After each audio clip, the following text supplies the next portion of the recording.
पटना शहर में मधुमती देवी के 5 बेटे थे। जवान, समझदार और मेहनती। पांचों की शादी अलग अलग सरकारी नौकरी वाली लड़कियों से हुई थी। बड़ी बहू ऋचा डॉक्टर थी, दूसरी सोनाक्षी पुलिस ऑफिसर, तीसरी जानवी कॉलेज प्रोफेसर, चौथी बहू रिद्धिमा बैंक क्लर्क और सबसे छोटी बहू निहारिका वकील थी। शादी के बाद पांचों बहुएं हर दिन आपस में झगड़ती रहती। कभी अपने पद का घमंड दिखाती तो कभी एक दूसरे को नीचा दिखाने की कोशिश करती। घर का माहौल अशांत हो गया था। मधुमती और उनके बेटे हमेशा चिंतित रहते। एक दिन मंझले बेटे करण का जन्मदिन था। मधुमती सुबह मंदिर जाकर प्रसाद लाई और बेटे को आशीर्वाद दिया।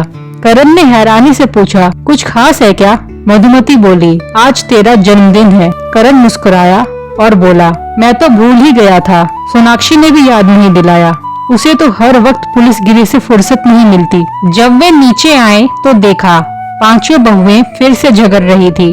कोई रसोई का काम नहीं करती थी, बस एक दूसरे को ताना मारती रहती थी। बाहर पड़ोसी कहते, तुम्हारे घर की पांचों बहुएं सरकारी नौकरी करती हैं, कितनी भाग्यशाली हो। पर मधुमती झूठ से मुस्कुरा देती। एक दिन मधुमती के ससुराल से फोन आया कि उनकी ननद की हालत गंभीर है। तो मधुमती ने अपनी पांचों बहुओं को अपने साथ गांव चलने को कहा, लेकिन पांचों बहुओं ने अपने अपने काम का बहाना देकर साफ इनकार कर दिया। वे उनके बेटे के साथ गांव चली गई। जब लौटी तो देखा पांचों बहुएं घर में पार्टी कर रही थी और डांस हो रहा था। मधुमती का दिल टूट गया। उन्होंने गुस्से में कहा, जब हमें तुम्हारी जरूरत थी तब तुम हमारे साथ नहीं थी। अब ये घर तुम्हारा नहीं है, सब अपने अपने मायके चली जाओ। बहुएं हैरान रह गई। उन्हें अपनी गलती का एहसास हुआ। उस दिन के बाद से वे बदल गईं। उन्होंने मिलजुल कर रहना सीखा, घर की जिम्मेदारी बांटी और मधुमती को सच्चा सम्मान देना शुरू किया। शिक्षा पद से नहीं, व्यवहार से घर बनता है। अहंकार रिश्तों को तोड़ता है और विनम्रता उन्हें जोड़ती है। रिया और जिया शहर में रहने वाली जुड़वा बहनें थीं।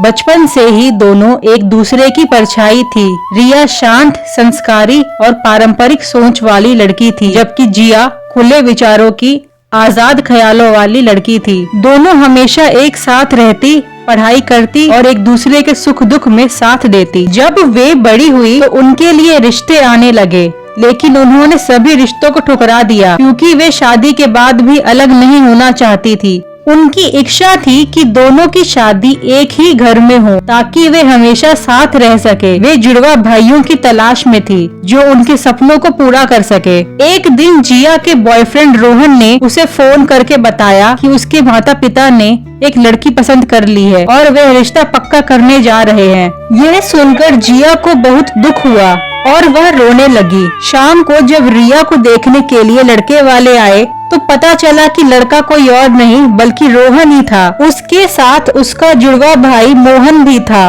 रिया और जिया यह देखकर हैरान रह गई कि रोहन और मोहन एकदम एक जैसे थे।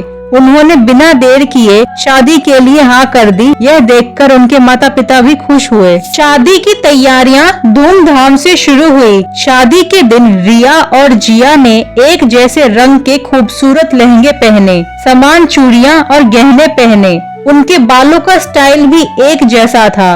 उधर रोहन और मोहन ने भी एक जैसी शेरवानी पहनी। शादी पूरे आनंद और उत्साह के साथ संपन्न हुई।